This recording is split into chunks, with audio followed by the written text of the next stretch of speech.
The Metal Gear Solid Master Collection Volume 1 clearly wants to be the definitive collection that every Metal Gear fan is going to want, and well, so far so good based on what I've played. Commencing virtuous mission now. What Konami has packed in here for $60, so many amazing Metal Gear games and some spectacular fan service extras, has left a heck of a first impression after my 2 hours spent playing it.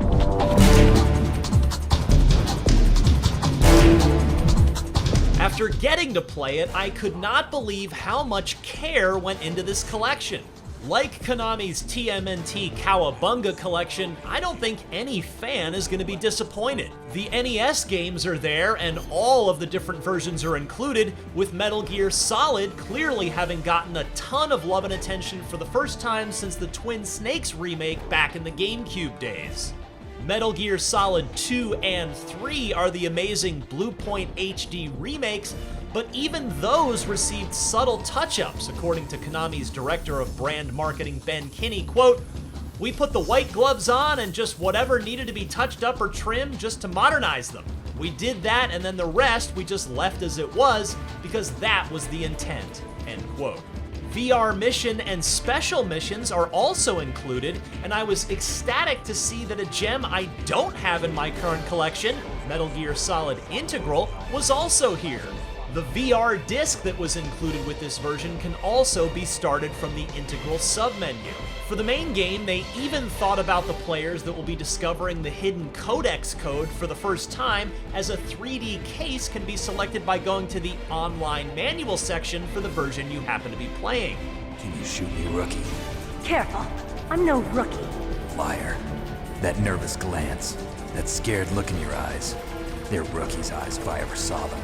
Because this particular game displays natively in a 4:3 aspect ratio, Konami also added the choice of aligning your display area to the left, right, or center, and choosing from 7 different wallpapers or turning wallpapers off entirely. Speaking of bonus content, I'll just list out a few treats you won't want to miss, like the 4 digital graphic novels Metal Gear Solid, Metal Gear Solid 2, Metal Gear Solid Bande Dessinée, and Metal Gear Solid 2 Bande Dessinée that are here. As a pre-order bonus, you receive the Metal Gear Solid digital soundtrack, including newly recorded orchestral renditions of the theme songs from the series.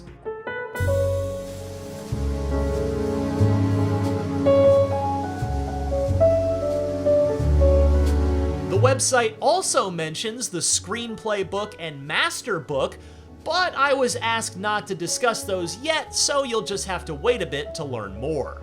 As for Metal Gear Solid 2 Sons of Liberty, I should note that while it is the superb Bluepoint version, Konami had us playing on a Nintendo Switch. It ran okay, but it was clear to both me and the person sitting next to me that there was significant slowdown during some scenes in MGS2 and MGS3 on the Switch. I asked Ben about this, and he clarified that, quote, "This is not the final dev build. As you notice, there's still some tweaking to be done. There's a voice line here that gets dropped, which was in our liner notes. The frequency is 140.85.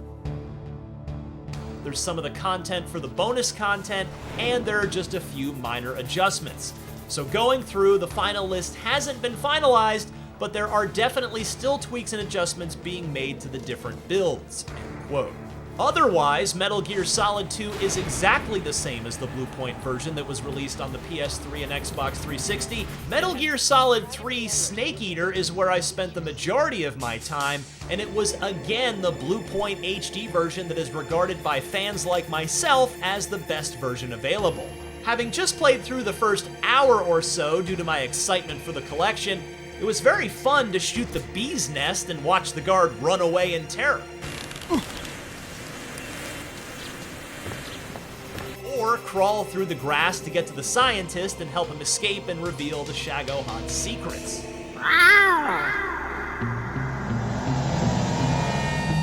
could have been a little more crisp, though. It appeared that texture quality was reduced to get Metal Gear Solid 3 working on the Switch, with native resolution looking like it was still at 720p as it was in the Bluepoint versions. Frame rate targeted 30 frames per second on the Switch with the slowdown I mentioned earlier.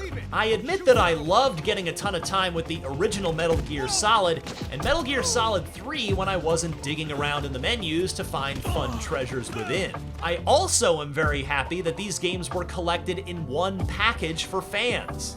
That said, I think it was a mistake for Konami to allow us to play on the Nintendo Switch. While it is great that Nintendo fans will be getting these for the first time, it left me with questions about the PC, PS5, and Xbox Series X versions. Will their textures be updated? Are they targeting a locked 60 frames per second like the 360 version hits on the Xbox Series X? Will the 720p native resolution be updated? That native resolution was what the HD collection from Bluepoint was set at for Metal Gear Solid 2 and Metal Gear Solid 3. That's going to look a little soft on modern consoles. Technical details aside, I think that this collection seems amazing overall. Even if it winds up being a port of the HD collection from Bluepoint, fans on modern PCs and consoles will have an amazing archive with a ton for fans to dig into. And if it turns out that some of the games didn't get as many enhancements as we hoped, savvy fans on the Xbox Series X that already own the HD collection may be better off buying the impressive Metal Gear Solid update separately for $20. We'll be sure to tell you more about all versions of Metal Gear Solid Master Collection Volume 1 when it launches on October 24th for Nintendo Switch, PlayStation 5, Xbox Series X, and PC. For more Metal Gear, don't miss the reveal trailer for Metal Gear Solid Delta Snake Eater, and for everything else in the world of video games, sneak on over to IGN. Spread your wings and fly. God be with you.